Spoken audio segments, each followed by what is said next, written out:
Hi friends, welcome to SKR education hub. So friends, today topic వచ్చి 10th class history friends. So ఇది వరకు అయితే మనం 10th class 10వ తరగతి న్యూ సిలబస్ సంబంధించి అయితే మనం జాగ్రఫీ వీడియో అయితే అప్లోడ్ చేయడం జరిగింది. అలాగే దానికి సంబంధించి ఇప్పుడు హిస్టరీ, సో అలాగే తర్వాత వీడియోలో పాలిటిక్స్ అండ్ ఎకనామిక్స్ అప్లోడ్ చేయడం జరుగుతుంది. అలాగే పీడిఎఫ్స్ ఎవరికైనా కావాలనుకుంటే కాంటాక్ట్ అవ్వండి. సో ఇంకెవరైనా కొత్తగా మన ఛానల్ని చూస్తున్నట్లు ప్లీజ్ సబ్స్క్రైబ్ చేసుకోండి. అలాగే మరి నేను పెట్టే కంటెంట్ మీకు నచ్చినట్లయితే please like and share. So friends, చాలామంది ఓల్డ్ కూడా 10th క్లాస్ అడుగుతున్నారు కనుక ఒకసారి నాకు తెలిసి అయితే మ్యాక్సిమం న్యూ ప్రామాణికంగా తీసుకునే అవకాశం ఉందని చెప్పి మొదటగా 2025-24 సంబంధించిన టెక్స్ట్ బుక్స్ అయితే చేయడం జరుగుతుంది. సో మనం ఇప్పుడు వరకు కూడా అన్నీ అలానే చేసాం. సో అలానే ఇది అయిన తర్వాత 10వ తరగతి సంబంధించి 10th క్లాసు 2023-24 సంబంధించి సిలబస్ కూడా చేయడం జరుగుతుంది. ఎవరు కంగారు పడవద్దు. సో ఎందుకంటే ఆల్రెడీ మనం జియోగ్రఫీ సంబంధించి అప్లోడ్ చేయడం జరిగింది కనుక అలానే హిస్టరీ, పాలిటిక్స్, ఎకనామిక్స్ కూడా న్యూ సిలబస్ కంప్లీట్ అయ్యాక ఓల్డ్ బుక్స్ కూడా ప్రిపేర్ చేయడం జరుగుతుంది. సో ఎందుకంటే ఎడ్యుకేషన్ పరంగా మనము ఎంత చదువుకున్నా మనకు అది నష్టం జరగదు కనుక ప్రాబ్లం ఏమీ లేదు. ఓకేనా, ఇంకా లేట్ చేయకుండా టాపిక్కి వెళ్ళిపోదాం. చూడండి ఫ్రెండ్స్, ఫస్ట్ లెసన్ ఐరోపాలో జాతీయవాదం పురోగతి. సో ఫ్రెండ్స్, మనకి 10th క్లాస్ న్యూ సిలబస్ సంబంధించి హిస్టరీకి సంబంధించి అయితే టోటల్గా వరల్డ్ వైజ్గా అంటే ప్రపంచ చరిత్రకు సంబంధించి అయితే మొత్తం అన్ని టాపిక్స్ కూడా ఇవ్వడం జరిగింది. అక్కడక్కడ దానికి లింక్ చేస్తూ మనకి భారతదేశం, సమకాలీన భారతదేశం సంబంధించి వాడు లింక్ చేసారు కనుక కొంచెం టాపిక్స్ అయితే జమినింగ్గా ఉంటాయి, కొంచెం అర్థం కాకపోవచ్చు. సో మనకైతే బిట్స్ పరంగా ఏవైతే యూజ్ అవుతాయో అవన్నీ కూడా ఇక్కడ రాయడం జరిగింది, ఏ ప్రాబ్లం లేదు. సో కొంచెం ఫస్ట్ టైం చూసే వరకు అయితే కొంచెం పదాలు కానీ కొత్త పదాలు ఉంటాయి, అలాగే కొంచెం అర్థం కాకపోవడం జరుగుతుంది. బట్ మన భారతదేశం సంబంధించి వచ్చేసరికి అయితే కొంచెం నీట్గానే ఉంటుంది కనుక వరల్డ్ వైజ్గా ప్రపంచ చరిత్రకు సంబంధించి అయితే కొన్ని అర్థం కానట్టు ఉంటాయి. But one or two times మనం అది చూసుకుంటే ఇంకా ఏమీ అవ్వదు. ఇంకా లేట్ చేయకుండా చూద్దాం. ఫస్ట్ బిట్ చూడండి. 1848లో ఫెడ్రిక్ సోరియా అనే ఫ్రెంచ్ చిత్రకారుడు సామ్యవాద గణతంత్రాలకు దృశ్య రూపం ఇస్తూ 4 చిత్రమాలికలను తయారు చేశాడండి. సో ఇక్కడ చూడండి, అండర్లైన్ చేశాను చూడండి, ఇంతకుముందే చెప్పాం. సో అండర్లైన్ చేసిన ప్రతి ఒక్కటి కూడా బిట్స్ రూపంలో ఫ్రేమ్ చేసే అవకాశం ఎక్కువగా ఉంటుంది. సో ఏ విధంగా అడగవచ్చు. చూడండి, ఇక్కడ ఫస్ట్ బిట్ ఒక ఎగ్జాంపుల్ చెప్తాను. 1848లో ఫెడ్రిక్ సోరియా అనే ఫ్రెంచ్ చిత్రకారుడు, వాడు సింపుల్గా ఇలా కూడా అడగవచ్చు. ఫెడ్రిక్ సోరియా ఏ దేశస్తుడు అనవచ్చండి. ఏ దేశస్తుడండి? ఫ్రెంచ్ దేశస్తుడు. అలా కూడా అడగవచ్చు. లేదంటే సామ్యవాద గణతంత్రాలకు సంబంధించి వాడు దృశ్య రూపం ఇస్తూ 4 చిత్రమాలను తయారు చేశారండి. సో అలా మనం చదివేటప్పుడు ఆ విధంగా చదువుకుంటే మనం వాడు ఎలా అడిగినా చెప్పవచ్చు. నెక్స్ట్ చూడండి, ఫ్రెంచ్ విప్లవ కాలంలో చిత్రకారులు స్వేచ్ఛను స్త్రీ రూపంలో చిత్రీకరించారండి. Very very important. స్వేచ్ఛను ఏ రూపంలో చిత్రీకరించారంటే స్త్రీ రూపంలో చిత్రీకరించారు.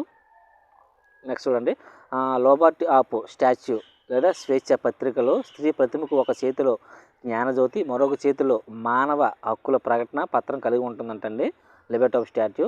నెక్స్ట్ క్వాస్ట్సే క్యూన్ నేషన్, జాతి అనగానేమంటే అని వ్యాసం రాసింది ఎవరంటే ఎర్నెస్ట్ లేసర్ అండి. డైరెక్ట్ బిట్ ఇది.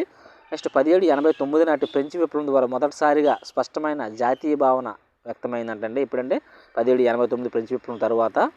నెక్స్ట్ నెపోలియన్ ఇటలీని ఆక్రమించటండి. నెపోలియన్ యుద్ధాలు ప్రారంభం ఎప్పుడంటే 1797 అండి. సో హిస్టరీకి సంబంధించి కొన్ని ముఖ్యమైన సంవత్సరాలు అయితే గుర్తుపెట్టుకోవాలి, ఇయర్స్.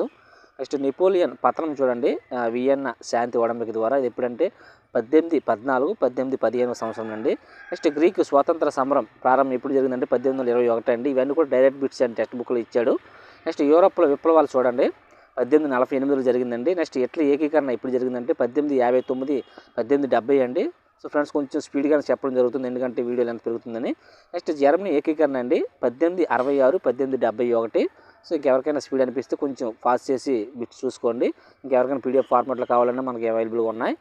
నెక్స్ట్ చూడండి, అబ్స్బర్గ్ మరియు ఒట్టోవాన్ సామ్రాజ్యంలో స్లేవుల జాతీయవాదం బలం పుంజుకోవడం ఎప్పుడంటే 1905లో అండి. నెక్స్ట్ బిట్ చూడండి, ఉదారవాదం లేదా లిబరలిజం అంటారు కదా అనే పదం లాటిన్ మూలానికి చెందిన స్వేచ్ఛ అనే అర్థాన్ని ఇచ్చే లిబర్ అనే పదం నుండి వచ్చిందండి. Very very important. లిబర్టీ అంటాం కదా, లిబర్టీ అనేది లిబర్ అనే పదం నుంచి వచ్చిందండి. దానికి అర్థం ఏంటంటే స్వేచ్ఛ అనే అర్థం. ఓకే, అది ఏ పదం అంటే లాటిన్ పదం అండి. నెక్స్ట్ యూరోప్లో గుడ్డలను కొలిచే ప్రమాణమైన ఎల్లే ఒక్కొక్క ప్రాంతంలో ఒక్కోలా ఉండేదంటండి. ఎల్లే అనేది గుడ్డలను కొలిచే ప్రమాణమైన పదం.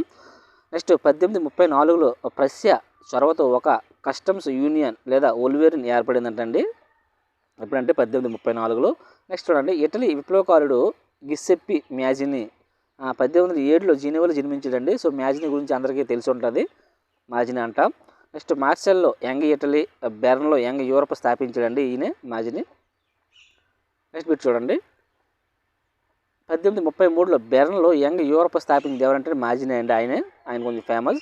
నెక్స్ట్ ఫ్రాన్స్ తుమ్మునప్పుడు మిగిలిన ఐరోపాకు జలుబు చేస్తుంది అని చెప్పింది ఎవరంటే మెటర్నిక్ అండి. Very very important direct bit అండి. ఇది వరకు కూడా డిఎస్లో అడిగాడండి, ఎందుకంటే ఇది పాత టెక్స్ట్ బుక్లో కూడా బిట్ ఉంటుంది. ఫ్రాన్స్ తుమ్మునప్పుడు మిగిలిన ఐరోపాకు జలుబు వస్తుందని చెప్పింది ఎవరంటే మెటర్నిక్ అండి. నేషనల్ అసెంబ్లీ ఫ్రాన్స్ను రిపబ్లిక్గా ప్రకటించి 21 సంవత్సరాలు పైబడిన పురుషులు అందరికీ ఓటుకు మంజూరు చేస్తూ పని హక్కుకు హామీ ఇచ్చింది ఈయనేనండి. చూడండి, జర్మనీ రిచ్స్టాగ్ పార్లమెంట్ అండి. ఇది మనకి డైరెక్ట్ జీకే పరంగా ఉపయోగపడుతుందండి. జర్మనీ పార్లమెంట్ నేమ్ అంటే రిచ్స్టాగ్ అండి. నెక్స్ట్ బిట్ చూడండి, ప్రస్య సామ్రాజ్య ముఖ్యమంత్రి ఎవరంటే ఒట్టో వన్ బిస్మార్క్ అండి. ఈయన కూడా ఫేమస్ అండి. ఈ బిస్మార్క్, మాజిని ఇవన్నీ కూడా ఓల్డ్ టెక్స్ట్ బుక్స్ హిస్టరీలో కూడా ఉంటాయండి, పేర్లు కనిపిస్తాయి మనకి. నెక్స్ట్ చూడండి, ఇటలీ ప్రాంతాలను ఏకం చేసే ఉద్యమానికి నాయకత్వం వహించిన ముఖ్య మంత్రి ఎవరంటే కపూర్ అండి. నెక్స్ట్ తెగిన గొలుసులు అనేది దేనికి చూపిస్తుందంటే స్వేచ్ఛను పొందుతుందండి. ఇది మనకి టెక్స్ట్ బుక్లు ఏం చేశాడంటే సింబల్స్ పరంగా వాళ్ళు కొన్ని గుర్తులు ఉంటాయంటండి, దాని పరంగా వాడు ఇవ్వడం జరిగింది. అంటే తెగిన గొలుసు అనే సింబల్ ఉంటే దేన్ని సూచిస్తుందంటే స్వేచ్ఛను పొందుటని సూచిస్తుందంటండి. అలాగే గద్ద చిహ్నం గల కవచం ఉంటే అది జర్మన్ సామ్రాజ్య చిహ్నం అంటండి అది. లేదా ఓక్ ఆకులు కిరీటం ఉంటే అది వీరత్వంకి సింబల్గా ఉంటుంది. ఖడ్గం ఉంటే పోరాట సంసిద్ధత. అలాగే ఖడ్గానికి చుట్టూ ఉన్న ఆలివ్ కొమ్మ కలిగి ఉన్న సింహం ఏంటంటే సంధి కూర్చడానికి ఆమోదం తెలపడం అనే అర్థాన్ని తెలుపుతుందండి ఆ సింబల్. నెక్స్ట్ నలుపు, ఎరుపు, బంగారు రంగుల జెండా 1848 నాటి జాతీయ ఉదరవాదుల జెండా అండి అది. నలుపు, ఎరుపు, బంగారు రంగులు గల జెండా. నెక్స్ట్ ఉదయ సూర్యుని కిరణాలు దేనికి సూచిస్తుందంటే నూతన శక్తికి నాంది అండి. ఉదయిస్తున్న సూర్యుని కిరణాలు దేనికంటే నూతన శకనానికి నాందిగా సింబల్ అది. నెక్స్ట్ ఫ్రాన్స్ దేశంలో స్త్రీ సంబంధ రూపానికి స్థానికంగా ఏమని పేరు పెట్టారండి, మేరియన్ అని పేరు పెట్టారండి. మేరియన్ అంటే ప్రజారాజ్యం అనే భావన బలపరిచిందండి. మేరియన్ అనేది స్త్రీ సంబంధ రూపానికి దాని యొక్క అర్థం ఏంటంటే ప్రజారాజ్యం అండి అనే భావం బలపరుస్తుంది. నెక్స్ట్ రెడ్ షర్ట్స్ అండి అనే వాలంటీర్లు ఎవరి దగ్గర ఉండేవారంటే గ్యారిబాల్డి అంటే ఇది కూడా డైరెక్ట్ బిట్. ఇది వరకు టెక్స్ట్ బుక్లో కూడా కనిపిస్తుంది బిట్ మనకి. రెడ్ షర్ట్స్ అనే వాలంటీర్లు ఎక్కడ ఉంటారండి, గిసెప్పి గ్యారిబాల్డి ఆయన దగ్గర వీళ్ళు ఉంటారు. నెక్స్ట్ 1861లో విక్టర్ ఎమాన్యుయల్ II ఏకీకృత ఇటలీకి రాజుగా ప్రకటించబడ్డాడండి Emmanuel II. Next England Scotland మధ్య కుదిరిన ఐక్యత చట్టం ఎప్పుడంటే 1707 అండి. ఫలితంగా United Kingdom of Great Britain ఏర్పడిందండి. So United Kingdom of Great Britain ఏర్పడడానికి కారణం ఏంటంటే ఇంగ్లాండ్ స్కాట్లాండ్ మధ్య కుదిరిన ఐక్యత చట్టం అండి. నెక్స్ట్ మీరు చూడండి, 19వ శతాబ్దం మధ్యలో ఇటలీ 7 రాష్ట్రాలుగా విభజించి ఉండేదండి. వాటిలో సార్దీనియా, పెడ్మాండ్ అనే ఒక రాష్ట్రం ఇటాలియన్ రాజవంశం పాలించేదండి. ఈ 7 రాష్ట్రాల్లో సార్దీనియా, పెడ్మాండ్ అనే ఒక రాష్ట్రం ఏంటంటే ఇటాలియన్ రాజవంశంతో పాలించబడేది. నెక్స్ట్ చూడండి, సో ఫ్రెండ్స్ ఇది ఫస్ట్ లెసన్ సంబంధించి మనకి ఎగ్జామ్ పాయింట్ ఆఫ్ వ్యూగా ఇంపార్టెంట్ బిట్స్ అయితే ఇవేనండి. ఇంకా మిగతావన్నీ కూడా వాడు ఏం చేశాడు నార్మల్గా కార్టూన్స్ రూపంలో ఎక్కువగా వివరించడం జరిగిందండి. ఒకసారి ఎవరైనా న్యూ టెక్స్ట్ బుక్స్ చూస్తే అర్థమవుతుంది. ఎక్కువగా కార్టూన్స్ రూపంలో వివరిస్తూ ప్రపంచ చారిత్రను మన భారతదేశ సమకాలీన హిస్టరీకి సంబంధించి జోడిస్తూ చెప్పడం జరిగిందండి. నెక్స్ట్ చూడండి, భారతదేశంలో జాతీయవాదం 1921 జనాభా లెక్కల ప్రకారం 12 నుంచి 13 మిలియన్ ప్రజలు కరువులు, అంటువ్యాధులు కారణంగా మరణించారంటండి 1921 జనాభా లెక్కల ప్రకారం. అయితే 1915లో జనవరిలో మహాత్మా గాంధీ ఇండియా తిరిగి వచ్చారండి. ఇది మనకు ఆల్రెడీ తెలిసింది, బిట్ డైరెక్ట్ జీకే పరంగా ఉపయోగపడుతుంది. 1915 జనవరి 9న మహాత్మా గాంధీ ఇండియాకి వస్తారు. అదే రోజున మన ప్రవాసీ దినోత్సవంగా జరుపుకోవడం జరుగుతుంది. నెక్స్ట్ చూడండి, భారతీయులు సహకారం వల్లనే భారతదేశంలో బ్రిటిష్ పాలన స్థాపించబడిందని, వారి సహకారంతో అది మునుగడ స్థాపించగలదని చెప్పింది ఎవరంటే గాంధీ అండి. హిందూ స్వరాజ్యం 1909 పుస్తకం ప్రారంభంగా చెప్పవచ్చు. నెక్స్ట్ కొన్ని ఇక్కడ చట్టాలు ఇచ్చారు చూడండి. 1919 రౌలట్ చట్టం అండి. ఇక్కడ హిస్టరీ పరంగా మరియు జీకే పరంగా మనకు ఇది యూజ్ అవుతుంది ఈ బిట్స్. నెక్స్ట్ 1919 ఏప్రిల్ 13న జలియన్వాలా బాగ్ ఉదంతం అండి. ఇది కూడా అందరికీ సుపరిచితమే ఈ బిట్టు. నెక్స్ట్ 1917లో చంపారణ్ ఉద్యమం అండి. ఇది ఎక్కడంటే బీహార్ అండి. ఇవన్నీ డైరెక్ట్ బిట్స్ అండి. సో మ్యాక్సిమం జీకే పరంగా అందరికీ ఇవి తెలిసే ఉంటాయి. బట్ ఇక్కడ మన లెసన్ వైజ్ ఇచ్చాడు కనుక ఒకసారి ఇక్కడ మీకు ఇవ్వడం జరిగింది. 1920 సహాయ నిరాకరణ ఉద్యమం జరిగిందండి. 1921 జనవరిలో సహాయ నిరాకరణ ఖిలాఫత్ ఉద్యమం ప్రారంభించుకుంది. ప్రారంభమైందండి. చౌరా చౌరీ ఉద్యమం అండి 1922 ఏప్రిల్ జరిగింది ఇది. నెక్స్ట్ 1928లో సైమన్ కమిషన్ భారతదేశానికి వచ్చినప్పుడు గో బ్యాక్ సైమన్ అనే నినాదంతో స్వాగతించారండి. ఎప్పుడంటే 1928లో. నెక్స్ట్ పూర్ణ స్వరాజ్యం లేదా పూర్తి స్వాతంత్రం ఎప్పుడంటే 1929 లాహోర్ కాంగ్రెస్ సమావేశంలో డిమాండ్ చేశారండి. ఇది వెరీ వెరీ ఇంపార్టెంట్ బిట్ అండి. పూర్ణ స్వరాజ్యం లేదా పూర్తి స్వాతంత్రం అనేది ఏ కాంగ్రెస్ సమావేశం అంటే 1929 లాహోర్ కాంగ్రెస్ సమావేశం అండి. నెక్స్ట్ 1919 ఉత్తరప్రదేశ్లో ఇబ్బందులు పడుతున్న రైతులకు బాబీ రామచంద్ర నాయకత్వం వహించారండి. నెక్స్ట్ ఏప్రిల్ 1919 రౌలత్ చట్టం జలియన్వాలాబాగ్ మారణకాండకు వ్యతిరేకంగా గాంధీ మార్గంలో హర్తాల్ నిర్వహించారండి. ఇప్పుడంటే ఏప్రిల్ 1919లో. నెక్స్ట్ జనవరి 1921 అండి. జనవరి 1921లో సహాయ నిరాకరణ ఖిలాఫత్ ఉద్యమం ప్రారంభమయ్యాయండి. అవి గుర్తుపెట్టుకుని ఇయర్స్. నెక్స్ట్ 1922 ఫిబ్రవరి అండి. ఇదేంటంటే చౌరా చౌరీ గాంధీ సహాయ నిరాకరణ విరామం జరిగిందండి. అంటే 1922లో చౌరా చౌరీ యుద్ధం ప్రారంభించింది. అలాగే గాంధీ సహాయ నిరాకరణ ఉద్యమం విరామం కూడా జరిగింది. నెక్స్ట్ 1924 అండి మేలో అల్లూరి సీతారామరాజు అరెస్టుతో మిగిలిన 2 సంవత్సరాల సాయుధ గిరిజన పోరాటం జరిగిందండి. 2 సంవత్సరాల పాటు సాయుధ గిరిజన పోరాటం అనేది ఎవరికి గుర్తుగా అంటే అల్లూరి సీతారామరాజు అరెస్ట్ చేశారు. ఎప్పుడంటే 1924లో మేలో. దానికి అనుగుణంగా అది జరిగింది. నెక్స్ట్ 1929 అంటే డిసెంబర్లో లాహోర్ సమావేశం అండి. పూర్ణ స్వరాజ్యం కాంగ్రెస్ సమావేశం అన్నాం కదా ఇదండి. నెక్స్ట్ చూడండి 1930 అండి అంబేద్కర్ అణగారిన వర్గాల సమాఖ్య స్థాపించారండి అంబేద్కర్. ఎప్పుడంటే 1930లో. నెక్స్ట్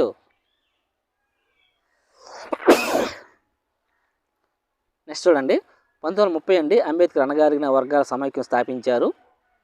నెక్స్ట్ మార్చి 1930 దండి వద్ద ఉప్పు చట్టాన్ని ఉల్లంఘించడం ద్వారా గాంధీ శాసన ఉల్లంఘన ఉద్యమం ప్రారంభించారండి. నెక్స్ట్ చూడండి మార్చి 1931 అండి గాంధీ శాసన ఉల్లంఘన ఉద్యమాన్ని ముగించారండి. సో ఇవన్నీ కూడా వెరీ వెరీ ఇంపార్టెంట్ అండి హిస్టరీ పరంగా, మరియు అలాగే మనకి జీకే పరంగా కూడా ఉపయోగపడుతుంది. సో ఎలాంటి కాంపిటేటివ్ ఎగ్జామ్స్ కానీ ఇవి రేర్గా వచ్చే బిట్స్ ఇవి. నెక్స్ట్ చూడండి డిసెంబర్ 1931 అండి 2వ రౌండ్ సమావేశం అండి. ఆడేమంటే డైరెక్ట్ బిట్కి ఇవ్వాలనుకుంటే 2వ రౌండ్ సమావేశం ఇప్పుడు జరిగింది అంటాడండి. డిసెంబర్ 1931 లేదా జనవరి 1932 అలా కూడా ఇవ్వచ్చు అండి. సో మంత్ కూడా గుర్తుపెట్టుకోండి. నెక్స్ట్ 1932 శాసన ఉల్లంఘన ఉద్యమం తిరిగి ప్రారంభించారండి 1932. నెక్స్ట్ 1870 వందే మాత్రం గేయం అండి. ఎవరంటే బంకించంద్ర చట్టోపాధ్యాయ. ఆ తర్వాత దీన్ని ఆనంద్ మఠ్ నవలలో చేర్చారండి బంకించంద్ర చట్టోపాధ్యాయ. నెక్స్ట్ 1942 ఆగస్టు 8 అండి క్విట్ ఇండియా ఉద్యమం అనేది డైరెక్ట్ పెట్టండి. సో డేట్తో సహా గుర్తుపెట్టుకోవాలి. క్విట్ ఇండియా ఉద్యమం ఎప్పుడు జరిగిందంటే 1942 ఆగస్టు 8 అండి. సో ఇక్కడతో సెకండ్ లెసన్ సంబంధించి ఇంపార్టెంట్ బిట్స్ అండి ఇవి. నెక్స్ట్ థర్డ్ లెసన్ చూడండి విశ్వవ్యాప్త ప్రపంచ రూపుదిద్దుకోవడం అండి. సో విశ్వవ్యాప్త ప్రపంచ నిర్మాణం అనేది వాణిజ్యం, వలసలు, పనుల కొరకు ప్రజల అన్వేషణ, మూలధన ప్రవాహం వంటి అనేక విషయాలకు సంబంధించిన సుదీర్ఘమైన చరిత్రను కలిగి ఉంటుందండి. క్రీస్తుపూర్వం 3000 సంవత్సరాల కాలంలో చురుకుగా సాగిన సముద్ర వ్యాపారం సింధులోయ నాగరికతను ప్రస్తుతం పశ్చిమ ఆసియా దేశాలతో కలిపిందంటండి. ఇప్పుడంటే క్రీస్తుపూర్వం 3000 సంవత్సరాల క్రితమే. నెక్స్ట్ కౌరీలు అండి. కౌరీలు అనగా ఏంటంటే హిందీలో కౌది లేదా సముద్ర గవ్వలను కరెన్సీ రూపంలో ఉండేవారిని ఏమంటారంటే కౌరీలు అంటారండి. సో ఈ కౌరీలు మాల్దీవుల నుండి చైనా, తూర్పు ఆఫ్రికాలోకి ప్రవేశించాయండి. నెక్స్ట్ బిట్ అండి 10వ శతాబ్దం నాటి స్మారక రాతిపైన ముద్రించబడిన ఓడ రూపం ఎక్కడ ఉందంటే గోవా వస్తు ప్రదర్శనశాలలో కనిపిస్తుందండి. Very very important. Next bit చూడండి 8వ శతాబ్దం నాటి సిల్క్ వ్యాపార మార్గం. ఈ వెరీ వెరీ ఇంపార్టెంట్. సిల్క్ వ్యాపార మార్గం అనేది ఆ టైంలో చాలా యూజ్ అయ్యాయండి బాగా రవాణా పరంగా. 217వ గుహ మెగో గ్రోట్స్ గన్యూ ఇది చైనాలో ఉంటుందండి. చైనాలో ఒక గుహ అండి ఇది. దీని ద్వారా ఈ సిల్క్ మార్గాలు కనిపెట్టారండి. అయితే సిల్క్ మార్గాలు అనేవి చైనా నుండి పడమటి దేశాలకు వెళ్ళే పట్టు సరుకుల ప్రాధాన్యతను తెలియజేస్తుందండి. సో మొదటగా పట్టు ఎక్కువగా పట్టు రవాణా కోసమే సిల్క్ మార్గం ఉపయోగపడేయండి. ఆ తర్వాత ఈ మార్గాల ద్వారా బంగారం, వెండి అని మొదలైన అన్నీ కూడా రవాణా చేయడం జరిగిందండి. చూడండి స్పగెట్టి మరియు న్యూడిల్స్ చైనా నుండి పడమటి దేశాలకు వచ్చేయండి. సో మాదిరిగా మనం న్యూడిల్స్ అంటాం కదా, అవి మన చైనా దేశంలో మొదటగా ప్రాచుర్యంలోకి వచ్చిన తర్వాత ఇతర దేశాలకు వచ్చేయండి. నెక్స్ట్ అరబ్ వ్యాపారులు పాస్తాను ఇటలీలోని ఒక దీవి అయిన సిసిలీకి తీసుకువెళ్ళి ఉండవచ్చండి. సో అంటే పాస్తాను ఎక్కడంటే అరబ్బులు ముఖ్యంగా ముందుగా కనిపెట్టారండి. పాస్తా అంటాం కదా, ఇది ఇటలీలోని ఒక దీవైన సిసిలీకి తీసుకువెళ్ళి ఉండవచ్చు అని చెప్తున్నారు చరిత్రకారులు. నెక్స్ట్ అమెరికా ఖండాన్ని కనుగొన్న క్రిస్టోఫర్ కొలంబస్ అండి. మనకు తెలుసు అమెరికాని కనుగొంది ఎవరంటే కొలంబస్సే కదా. ఈ కొలంబస్ వల్లంట బంగాళదుంప, సోయా, వేరుశనగ, టమాటా, మొక్కజొన్న, మిరపకాయ వంటి అనేక ఆహార పదార్థాలన్నీ కూడా ఐరోపా, ఆసియాలో ప్రవేశించాయండి. అంటే మనము మన అమెరికా నుంచి ఏ ఆహార పదార్థం మనకు వచ్చాయని చూడండి. టమాటా, వేరుశనగ, మొక్కజొన్న ఇవన్నీ కూడా మనకి అమెరికా దేశం వల్ల మనకు పరిచయం అయ్యాయని దీని అర్థం. ఐరోపా, ఆసియాలు ప్రవేశించాయి. నెక్స్ట్ చూడండి, వెనిస్ తూర్పు దేశాల వర్తకులు వస్తువుల మార్పిడి కోసం 15వ శతాబ్దంలో మార్క్ పోలో రాసిన పుస్తకం ఏంటంటే బుక్ ఆఫ్ మార్షల్స్ అండి. ఓకేనా. వెనిస్ తూర్పు దేశాల వర్తకులు వస్తువుల మార్పిడి కోసం 15వ శతాబ్దంలో మార్క్ పోలో రాసిన పుస్తకం ఏంటంటే బుక్ ఆఫ్ మార్షల్స్. నెక్స్ట్ చూడండి, బంగాళదుంప కరువు అండి. ఇది 20 పాటు బంగాళదుంప కోసం కూడా కరువు అయిందని అనుకోవచ్చు. సో అప్పుడు ఆహార కొరత చాలా ఎక్కువగా ఉండేది. దానికోసం సంబంధించి బంగాళదుంప కరువు అనేది 1845-1849 మధ్య కాలంలో ఐర్లాండ్లో వచ్చి సుమారు 10 లక్షల మంది వరకు చనిపోయారంటండి ఆకలితో ఈ బంగాళదుంప కోసం. సో మనము టెక్స్ట్ బుక్ ఎవరైనా చూస్తే ఆ బంగాళదుంపల కోసం నేలపై వెతుకుతూ ఉన్న దృశ్యం కనిపిస్తుందండి ఆహారం కోసం. చూడండి, కాలువ కాలనీలు అని పిలిచే సాగు చేయబడిన ప్రాంతాలు పంజాబ్లోని వ్యవసాయ క్షేత్రాల్లో బ్రిటిష్ వారు ఏర్పాటు చేసి ప్రతి గోధుమ వంటి పంటలు ఎగుమతి చేశారండి. మన ఇండియాకు వచ్చేసరికి కాలువ కాలనీలు అని పిలిచే సాగు చేయబడిన ప్రాంతాలు అండి అవి ఎక్కడికంటే పంజాబ్ రాష్ట్రంలో అండి ఎక్కువగా కనిపించాయి. ఈ కాలువ దేనికి సంబంధించి అంటే ప్రతి గోధుమ పంటలు ఉంటాయి కదండి, వాటి ఎగుమతి కోసం ఏర్పాటు చేశారు. నెక్స్ట్ ప్రపంచ వ్యాపారం చూడండి, 1820 నుంచి 1924 మధ్య 25 నుండి 40 రేట్లు అభివృద్ధి చెందిందండి. ప్రాథమిక ఉత్పత్తులు అయిన వ్యవసాయ ఉత్పత్తులు చూడండి, గోధుమ, ప్రత్తి, బొగ్గు వంటివి ఈ వ్యాపారంలో 60% వరకు కూడా ఉండేయండి మన ఇండియాకి సంబంధించి. ప్రపంచంలోని అతి పురాతన పశువుల సంత ఎక్కడ ఉండదు ఏంటంటే లండన్లోని స్మిత్ ఫీల్డ్ వద్ద ఉందండి. ఇది డైరెక్ట్ బిట్ అండి, గుర్తుపెట్టుకోవాలి. ప్రపంచంలోని అతి పురాతన పశువుల సంత ఎక్కడంటే లండన్లోని స్మిత్ ఫీల్డ్ వద్ద ఉందండి. నెక్స్ట్ చూడండి, 1890లో ఆఫ్రికాలో వేగంగా వ్యాపించిన వ్యాధి ఏంటంటే ప్లేగ్ వ్యాధి అండి. సో ఇదంతా కూడా ఒకసారి మనం టెక్స్ట్ బుక్ క్షుణ్ణంగా చదివితే మనకు ఒక ఆర్డర్లో ఒక అవగాహన వస్తుందండి. సో మన బిట్స్ పరంగా అయితే మీకు ఇవ్వడం జరిగింది. అంటే ఆ పూర్వకాలంలో ఆహారం కోసం అలాగే అన్వేషణ ఏ విధంగా జరిగేది, ఆ తర్వాత ఏ విధంగా మనం అలా డెవలప్ అయ్యేది ఒక ఆర్డర్లో వాడు కార్టూన్స్ రూపంలో తెలియజేశాడండి. So 1 or 2 times textbook క్లుప్తంగా చదివితే కానీ మనకు అది బుర్రకెక్కదు. బట్ మనకి స్కూల్ అసిస్టెంట్ వారు అయితే ఒకసారి చూడండి. సో ఎస్జిటి సంబంధించి అయితే మ్యాక్సిమం మనం పెట్టి కంటెంట్ సరిపోతుంది. స్కూల్ అసిస్టెంట్స్ సోషల్ మిత్రులు అయితే ఒకసారి వీలైతే new text book and old text books చూసుకుంటే మంచిది. చూడండి, 1890లో ఆఫ్రికాలో వేగంగా వ్యాపించిన వ్యాధి ఏంటంటే ప్లేగ్ వ్యాధి అండి. ఎందుగా టెక్స్ట్ బుక్లు ఇస్తారంటే ప్లేగ్ వ్యాధి ఏంటంటే అప్పటి వరకు ఎక్కువగా మాంసం తినే వాళ్ళకి ఏంటంటే ఈ ప్లేగ్ వ్యాధి వల్ల చాలామంది ఆ గొడ్డు మాంసం తిని చనిపోవడం జరుగుతుందండి. దానివల్ల యుద్ధ కాలంలో అది బాగా ఎఫెక్ట్ అవుతుంది. అలా వాడు వివరించాడు టెక్స్ట్ బుక్లో. ఓకేనా. నెక్స్ట్ చూడండి, రెండల్ ప్రెస్ అండి. రెండల్ ప్రెస్ అనే ఒక పశువుల వ్యాధి 1880 చివరిలో ఆఫ్రికాలో ప్రవేశించిందండి. 1892 నాటికి ఆఫ్రికాలో దక్షిణ చిట్ట చివరి ప్రాంతం కేపుకు చేరిందండి. ఇది కూడా ఒక వ్యాధి అండి, అప్పుడు ఆ పశువులకు సంబంధించిన ఒక వ్యాధి అండి ఇది. నెక్స్ట్ చూడండి, ట్రినిడాడ్ జాతులు మతాల కార్మికులు కలిసి జరుపుకునే వార్షిక మొహరం పండుగ అండి. దాని పేరు ఏంటంటే ఉస్సే అండి. నార్మల్గా మొహరం పండుగ, దానికి వాళ్ళు ఏం పేరు పెట్టుకున్నారంటే ఉస్సే అని పేరు పెట్టుకున్నారండి. ఎక్కడంటే ట్రినిడాడ్ జాతులు అండి, అది ఒక దేశం. నెక్స్ట్ జమైకాకు చెందిన రాప్తపారియిజం అనేది ఏంటంటే బాబ్ మార్గెచే ప్రాచుర్యంలోకి వచ్చిందండి. జమైకాకు చెందిన రాప్తపారియిజం ఇది కూడా ఒక పండుగ. ఇది కూడా బాబ్ మార్గెచ్ అనే పేరుతో ప్రాచుర్యంలోకి వచ్చిందండి. నెక్స్ట్ చూడండి, ట్రినిడాడ్ గయానాలో ప్రసిద్ధి చెందిన చట్నీ సంగీతం అండి. ఇక్కడ అండర్లైన్ చేసినవన్నీ కూడా వెరీ ఇంపార్టెంట్ అండి, ఎందుకంటే ఇవన్నీ కూడా కొత్త పదాలండి, మనకి ఇదివరకు ఎక్కడ కనిపించవు. సో అందుకని ఒకసారి దృష్టి పెట్టండి. ట్రినిడాడ్లో గయానాలో ప్రసిద్ధి చెందిన చట్నీ సంగీతం అనేది ఏంటంటే ఒప్పంద కార్మికుల యొక్క అనుభవాలండి. అంటే ఒప్పంద కార్మికులు ఉంటారు కదా, వాళ్ళ యొక్క అనుభవాలు సమకాలీన వ్యక్తిగతకు సంబంధించినటువంటి పండుగలండి ఇవి, చట్నీ సంగీతం అనేది. నెక్స్ట్ విఎస్ నైపాల్, అందరూ తెలిసి ఉంటుందండి. విఎస్ నైపాల్ అనేవారు ఏంటంటే నోబెల్ బహుమతి రచయిత అండి. అలాగే శివనారాయణ్ వెస్టిండీస్ క్రికెటర్ అండి, శివనారాయణ్ కూడా. అలాగే రామ్ నరేష్, ఆయన కూడా వెస్టిండీస్ క్రికెటరే, మనం చూస్తుంటాం. ఈ రెండు ఏంటంటే వీళ్ళు భారతదేశం నుండి వలస వెళ్ళిన ఒప్పంద కార్మికుల వారసులు అండి. సో మనకి ఏంటంటే ఒప్పంద కార్మికులు ఉంటారు కదండి, అమెరికా, ఐరోపా మన భారతదేశం వెళ్ళి మన పూర్వీకులు వెళ్ళి అక్కడ ఎన్నో కష్టాలు పడి ఒప్పంద కార్మికులుగా ఉండేవారు. వాళ్ళు వారసులు కూడా కొందరు ఫేమస్ అయ్యారండి. వాళ్ళు కొన్ని పేర్లు ఇచ్చారు చూడండి. విఎస్ నైపాల్ అనేవాడు నోబెల్ బహుమతి రచయిత. ఈయన మన ఒప్పంద కార్మికుడు, మన ప్రవాస భారతీయుడే. బట్ ఆయన పూర్వీకులు ఒప్పంద కార్మికులుగా ఆ దేశం వెళ్ళి అక్కడ ఉండిపోవడం వల్ల అలా అయిందండి. అలాగే శివనారాయణ్, అలాగే రామ్ నరేష్ వంటి వారు. నెక్స్ట్ చూడండి, ఈస్ట్ ఇండియా కంపెనీ అండి. ఈస్ట్ ఇండియా కంపెనీ ప్రధాన కార్యాలయం ఎక్కడ ఉందంటే లండన్ అండి. ఇది డైరెక్ట్ బిట్ అండి, లండన్లో ఉంది ఈస్ట్ ఇండియా కంపెనీ ప్రధాన కార్యాలయం. 17వ శతాబ్దం అంతా 17వ శతాబ్దం మరియు 18వ శతాబ్దం ప్రారంభంలో పశ్చిమ హిందూ మహాసముద్రంలో సూరత్ విదేశీ సముద్ర మార్గానికి ప్రధాన కేంద్రంగా కొనసాగిందండి. వెరీ వెరీ ఇంపార్టెంట్, చాలాసార్లు ఇది కాంపిటేటివ్ ఎగ్జామ్స్లో అడిగాడండి. ఎలా అడుగుతాడంటే పశ్చిమ హిందూ మహాసముద్రంలో విదేశీ సముద్ర మార్గానికి ప్రధాన కేంద్రంగా కొనసాగింది ఇది అంటాడండి. సో ఆప్షన్స్ కూడా గుజరాత్ ఇస్తాడండి, గుజరాత్, సూరత్, అలా కోల్కతా అలా ఇస్తాడండి అన్ని కన్విన్స్ చేయడానికి. బట్ విదేశీ సముద్ర మార్గానికి ప్రధాన కేంద్రం ఏదంటే ఇప్పుడు 17వ శతాబ్దం అంతా మరియు 18వ శతాబ్దం ప్రారంభం వరకు కూడా సూరత్ అండి.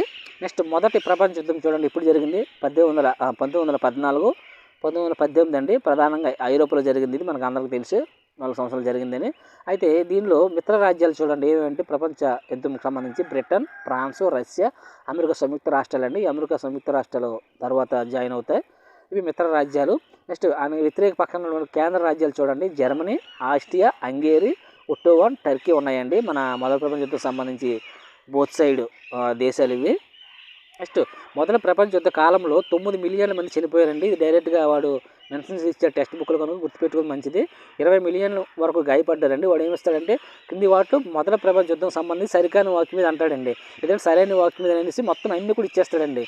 అంటే టెక్స్ట్ బుక్లో ఉన్నటువంటి అన్ని లైన్స్ కూడా వాడు జోడించి ఇందులో సరికాని ఏదని చెప్పేసి ఒకటో నుండి తప్పుగా ఇస్తాడండి. కనుక మన మొదటి ప్రపంచ యుద్ధం సంబంధించి అన్ని కూడా గుర్తుపెట్టుకోవడం మంచిది. అందుకనే మనకి ఎగ్జామ్ పాయింట్ ఆఫ్ వ్యూ ఏవి ఇంపార్టెంట్ అని మొత్తం కూడా రాయడం జరిగింది.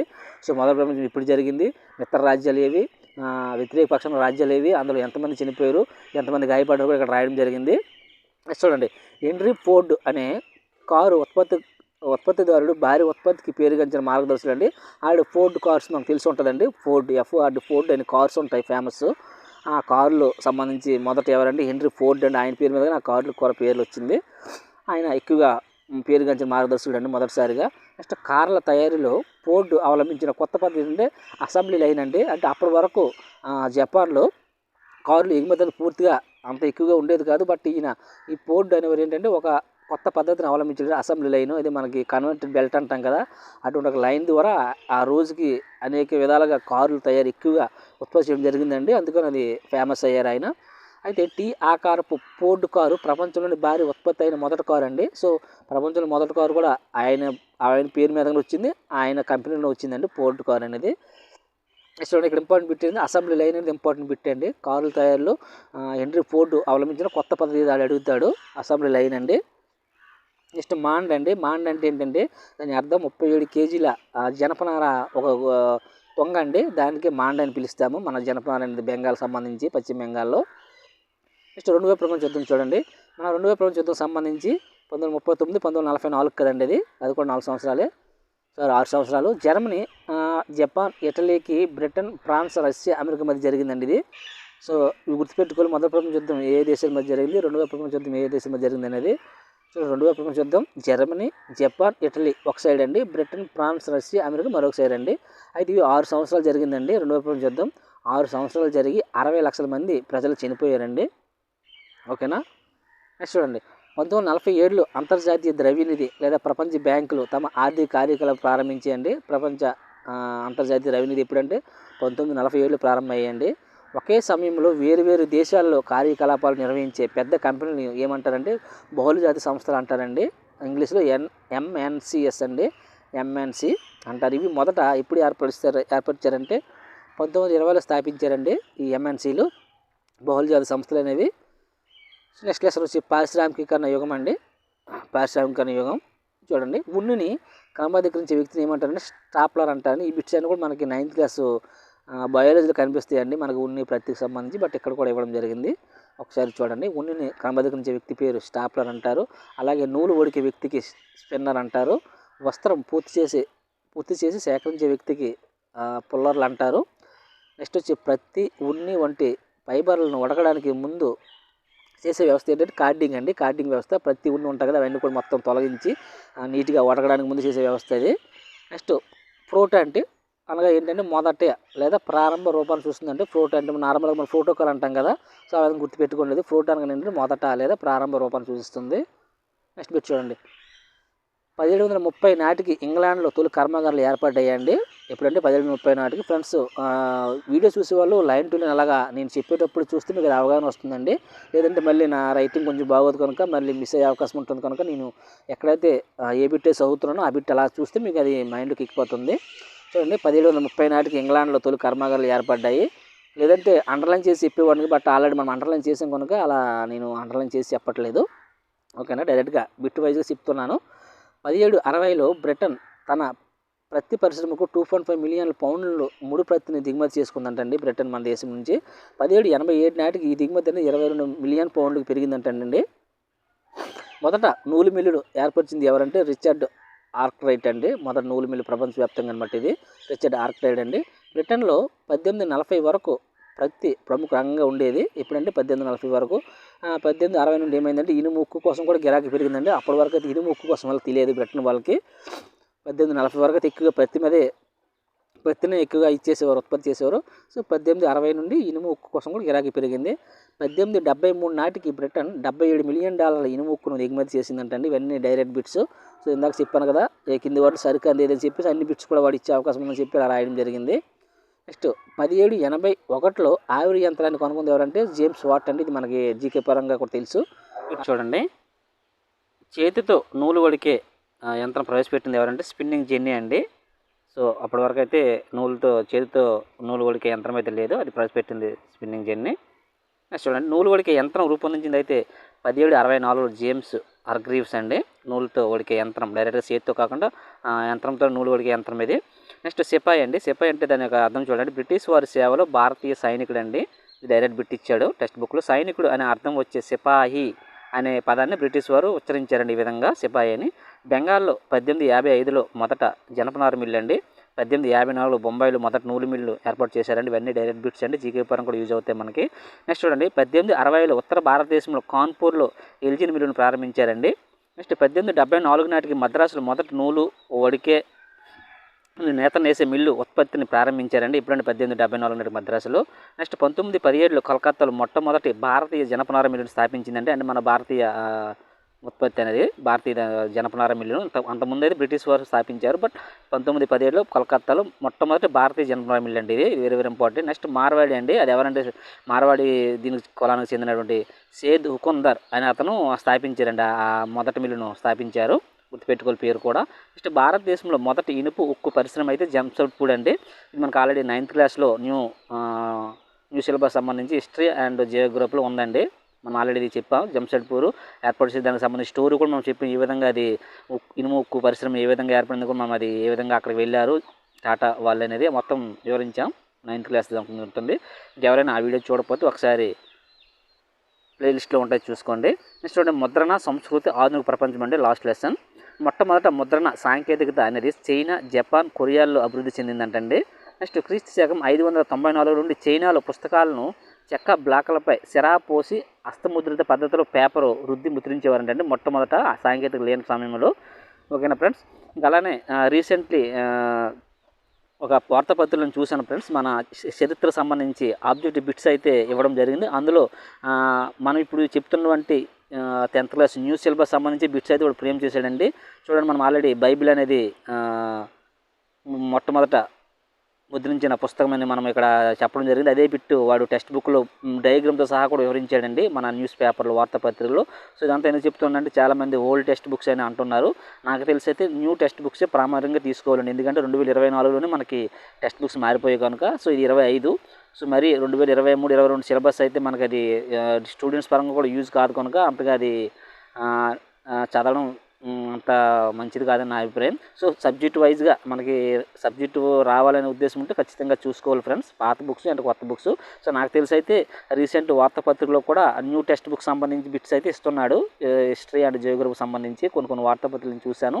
మీకు అది లాస్ట్లో స్క్రీన్ షాట్ కూడా పెడతాను చూడండి. మనం ఇప్పుడు ఈ వీడియోలో చెప్పినటువంటి బిట్స్ దగ్గర ఒక 5-6 బిట్స్ డైరెక్ట్గా ఇవ్వడం జరిగింది. ఒకసారి మీరు అది చూస్తే మీకు అర్థమవుతుంది.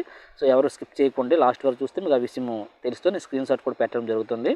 చూడండి, కాలగ్రపి అండి. కాలగ్రపి అంటే నగసి వ్రాత అండి. అందమైన సొగసైన రాతకళను కాలగ్రపి అంటారు. ఇది ఒకసారి బిట్టు కూడా రావడం జరిగింది ఫ్రెండ్స్. నెక్స్ట్ చైనాకు చెందిన బౌద్ధ మత ప్రచారకులు క్రీస్తు శకం 768 నుంచి 770 మధ్య కాలంలో జపాన్లోకి చేతి ముద్రణ సాంకేతికను ప్రవేశపెట్టారంటే అండి. సో చేతి ముద్రణ సాంకేతికత ఎవరంటే జపాన్ వాళ్ళంటే ప్రవేశపెట్టారు. అది కూడా బౌద్ధ మత ప్రచారకులు. నెక్స్ట్ క్రీస్తు శకం 868లో జపాన్లో ముద్రించిన ప్రాచీన జపనీస్ పుస్తకం ఏంటంటే డైమండ్ సూత్ర అండి. దీనిలో 6 text sheets and wood cut చిత్రాలు ఉన్నాయండి. నెక్స్ట్ 13వ శతాబ్దపు మధ్య కాలానికి చెందిన త్రిపేటక కొరియానాకు సంబంధించిన ముద్రణ చెక్క బ్లాకులు కూడా ఉండడం జరిగింది ఫ్రెండ్స్. నెక్స్ట్ త్రిపేటకాలు అనేవి కొరియా వారు సేకరించిన బౌద్ధ లేఖనాలు అండి. సో త్రిపేటకాలు అంటే బౌద్ధ మతం సంబంధించిన తెలుసు ఆ విషయం. సో ఇక్కడ ఏంటంటే కొరియా వారు సేకరించిన బౌద్ధ లేఖనాలు ఏమంటారు, త్రిపేటక కొరియానా అంటారు. ఇవి దాదాపు 8000 చెక్క బ్లాకులపై చెక్కబడ్డాయండి ఇవి. సో దీనికి సంబంధించి 2007లో యునెస్కో వారు మెమొరీ ఆఫ్ ద వరల్డ్ రిజిస్టర్లో నమోదు చేశారండి. ఇది ఇంపార్టెంట్ బిట్. 18వ శతాబ్దం చివరిలో ఈడో అనేది తర్వాత టోక్యో అని పిలవబడిందండి. సో టోక్యోకి ముందు ఏమని పిలిచేవారండి, ఈడో అని పిలిచేవారండి 18వ శతాబ్దం చివరి వరకు. నెక్స్ట్ చూడండి, కిటగావాతమారో లేదా ఉకియో అనగా తేలియాడే ప్రపంచం యొక్క చిత్రాలని అర్థం అంటండి. ఇది డైరెక్ట్గా టెక్స్ట్ బుక్లో ఇచ్చాడు, అది గుర్తుపెట్టుకోండి. నెక్స్ట్ వెల్లం అనగా జంతువుల చర్మంతో తయారు చేయబడిన దళసరి కాగితం. ఇవన్నీ కూడా రీసెంట్లీ మనం ప్రశ్న పత్రాలు చూసుకుంటే వాడు అన్ని బిట్స్ కూడా ఫ్రేమ్ చేసి ఇందులో సరికాదని చెప్పేసి ఒక్క బిట్ సైడ్ పెట్టి మిగతా 4-5 పాయింట్లు కూడా మనకి టెక్స్ట్ బుక్లో ఉన్నవి అలా ఇచ్చేస్తున్నాడండి. సో కనుక ప్రతి లైన్ టు లైన్ కూడా చదువుకోవడం మంచిది. సో వెల్లం అనగా జంతువుల చర్మంతో తయారు చేయబడిన దళసరి కాగితం అండి. శతాబ్దాలుగా పట్టు మరియు సుగంధ ద్రవ్యాలు చైనా మరియు యూరప్కు సిల్క్ మార్గాల ద్వారా చేరుకునేవండి. ఇంతకుముందే చెప్పాం మనం, సిల్క్ మార్గాల ద్వారానే ఈ పట్టు మరియు సుగంధ ద్రవ్యాలు కూడా రావడం జరిగింది. నెక్స్ట్ ప్రపంచంలో పురాతన పుస్తకాలలో ఒకటైన కొరియాకు చెందినటువంటి జిగ్జా అనే పుస్తకం కదిలే లోహ యంత్రంతో ముద్రించబడిందంటే అండి జిగ్జా అనే పుస్తకం. దీనికి కూడా 2001లో UNESCO memory of the world రిజిస్టర్లో నమోదు చేయబడిందండి యునెస్కోలో ఈ పుస్తకం కూడా. నెక్స్ట్ 1430లో మొట్టమొదటి ముద్రణ యంత్రాన్ని జర్మనీలో స్టాస్బర్గ్ జోహాన్ గుటెన్బర్గ్ అభివృద్ధి చేశారండి. సో జాన్ గుటెన్బర్గ్ అంటే మనకు అర్థమైపోతుంది, ఈయన ముద్రణ యంత్రాన్ని తయారు చేశారు.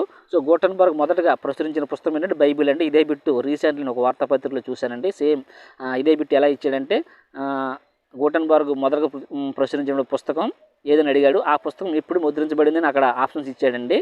సో 1430లో ప్లాటెన్ లెటర్ ప్లస్ ప్రింటింగ్లో ముద్రణను పొందడానికి కాగితం వెనుక భాగంలో నొక్కే బోర్డు ఉంటుందంటే ప్లాటిన్ అంటే. సో దాని యొక్క ఎబ్రివేషన్స్ ఇవి. అలాగే కంపోజిటర్ అంటే ఏంటంటే ప్రింటింగ్ కోసం విషయాన్ని కూర్పు చేసే వ్యక్తి అంటే కంపోజిటర్ అంటే. నెక్స్ట్ గాలి అని ఒక ఉంటుందండి పరికరం, ఇదేంటంటే విషయాన్ని కూర్చడం ద్వారా కంపోజ్ చేసే లోహపు చట్రం అండి ఇది గాలి అంటే.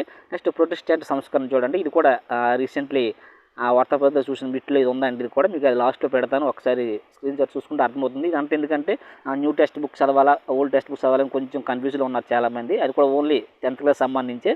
సో కనుక ముందుగా న్యూ సిలబసే సంబంధించి చదువుకుంటే మంచిదండి, ఓకేనా. నెక్స్ట్ చూడండి, 16వ శతాబ్దంలో రోమ్ ఆధిపత్యంలో ఉన్న క్యాథలిక్ చర్చిని సంరక్షించడానికి వచ్చిన ఉద్యమే ప్రొటెస్టెంట్ సంస్కరణ అండి. దీనికి ముఖ్యంగా ఎవరంటే మార్టిన్ లూథర్ కింగ్ ప్రధాన ప్రొటెస్టెంట్ అండి, మార్టిన్ లూథర్ కింగ్. నెక్స్ట్ చూడండి, ఇన్క్విజిషన్ అనగా విచారణ అండి. మత వ్యతిరేకులను గుర్తించి శిక్షించే రోమన్ క్యాథలిక్ కోర్టు అండి. ఇంక్విజిషన్ అనగా ఏంటంటే విచారణ అండి, మత వ్యతిరేకులను గుర్తించి శిక్షించే రోమన్ క్యాథలిక్ కోర్టు. నెక్స్ట్ చూడండి, చాప్ బుక్ లేదా చాప్మెన్ అంటే అర్థం ఏంటంటే ఊరు తిరిగి పాకెట్ పరిమాణం గల పుస్తకాలను విక్రయించే వారి గురించి తెలిపే పదం అండి.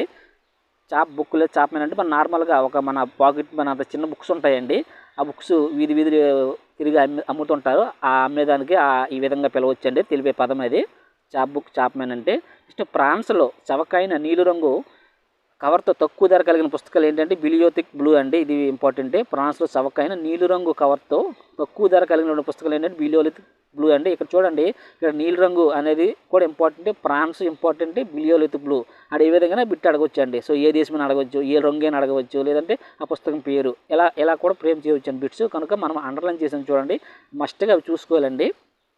నెక్స్ట్ చూడండి, లక్ష్మీనాథ్ బెజరోహా అండి, ఈయన గురించి ఒకసారి చూడండి. ఈయన అస్సామీ ప్రముఖ సాహిత్య రచయిత అండి లక్ష్మీనాథ్ బెహరోయ్ అనేది.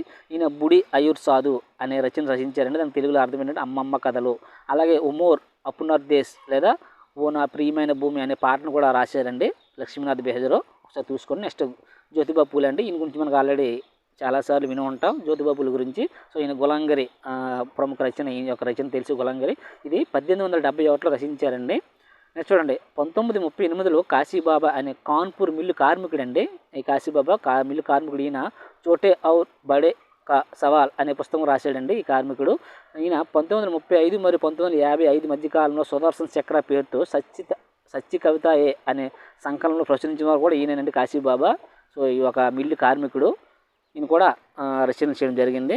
నెక్స్ట్ చూడండి, బెంగాలీ భాషలో ప్రచురించిన మొదటి పూర్తిస్థాయి స్వీయ రచన అమరజీవి అండి, రాజ్ సుందరి దేవి అండి. ఈ మహిళలకు సంబంధించిన రచనల్లో ఇంపార్టెంట్గా అక్కడ టెక్స్ట్ బుక్లు ఇవ్వడం జరిగింది. సో దానికి సంబంధించి అమరజీవి రచన రాజ్ సుందరి దేవి, ఇది స్వీయ రచన అండి బెంగాలీ భాషలో. నెక్స్ట్ తులసీదాస్ యొక్క మొదటి రచన అంటే రామచరితమానస్, ఇది కూడా మనం జీకే పరంగా యూజ్ అవుతుంది. అలాగే ఇది వరకు ఈ బిట్ మనము చాలా టెక్స్ట్ బుక్స్ చూసాం లోయర్ క్లాస్లో. సో ఇక్కడ కూడా ఇవ్వడం జరిగింది. తులసీదాస్ యొక్క మొదటి రచన రామచరితమానస్, ఇది 1810లో కలకత్తా నుండి వెలువడిందండి.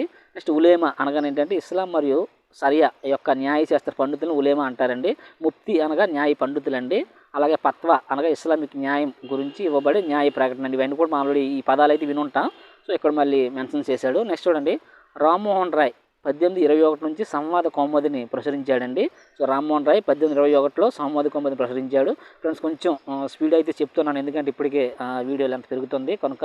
నెక్స్ట్ చూడండి, రాజా రామ్మోహన్ రాయ్ సన్నిహితుడు గంగాధర భట్టాచార్య భారత్లో మొదటి వార్తాపత్రిక బెంగాల్ గజెట్ను ప్రారంభించారండి. Very very important. సో భారత్లో మొదటి వార్తాపత్రిక ఏంటంటే బెంగాల్ గజెట్ అని తెలుసు కదా మనకి, జీకే పరంగా ఇది ఆల్రెడీ వినుంటాం.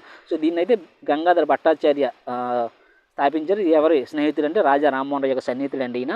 నెక్స్ట్ 1780లో James Augustine Hicky Bengal gazette అనే ప్రైవేట్ ఆంగ్ల సంస్థ ద్వారా వార్తాపత్రికలు సంపాదకీయం చేసిన, తాను రచించిన వాస్తవ సంఘటనలపై కోపుద్రుడైన గవర్నర్ జనరల్ వారెన్ హేస్టింగ్స్ ఇతనిపై విచారణ జరిపించాడు. సో మనం ఇప్పుడు గంగాధర భట్టాచార్య భారత్లో మొదటి వార్తాపత్రిక బెంగాల్ గజెట్ అని, అంతకుముందే 1780లోనే జేమ్స్ అగస్టిన్ హిక్కీ అనే ఒక బెంగాల్ గజెట్ అనే పేరుతో ప్రైవేట్ ఆంగ్ల సంస్థ రూపొందించారండి. సో అయినప్పటికీ ఈ జేమ్స్ అగస్టిన్ హిక్కీ పైన కోపంతో అప్పటి గవర్నర్ జనరల్ వారెన్ హేస్టింగ్స్ అతనిపై విచారణ జరిపించి ఆ వార్తాపత్రికను మూసివేయడం జరుగుతుంది.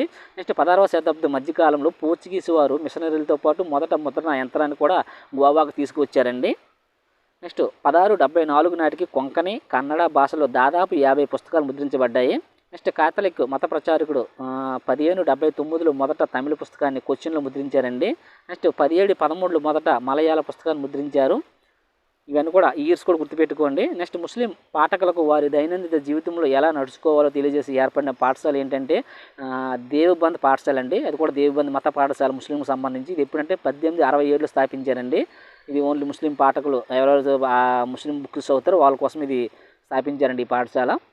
ఓకే ఫ్రెండ్స్, సో ఇక్కడతో మనకి 10th class new syllabus and 2024 syllabus పరంగా ఉన్నటువంటి టెక్స్ట్ బుక్ సంబంధించి పూర్తిగా చరిత్రకు సంబంధించి ఎగ్జామ్ పాయింట్ ఆఫ్ వ్యూలో పూర్తిగా వివరణ జరిగింది. సో నాకు తెలిసి స్కూల్ అసిస్టెంట్ మిత్రులు అయితే ఒకసారి విపులంగా మళ్ళీ ఒకసారి చూస్తే మీకు పూర్తి అవగాహన వస్తుంది. సో ఎస్జిటి మిత్రులకైతే ఇంతకు దాటి అయితే వెళ్ళడండి. సో మీకు ఇప్పుడు స్క్రీన్ షాట్ కూడా రీసెంట్ ఒక వార్తాపత్రికలో ఇచ్చినటువంటి చరిత్ర అని బిట్స్ ఇచ్చాడండి. అందులో మ్యాక్సిమం కొత్త టెక్స్ట్ బుక్స్ నుంచి 9th 10th సంబంధించి ఇవ్వడం జరిగింది. సో ఇప్పుడు మనం చెప్పిన ఈ వీడియోలో దాదాపుగా ఒక 5-6 బిట్స్ కూడా ఉన్నాయండి, ఒకసారి చూడండి.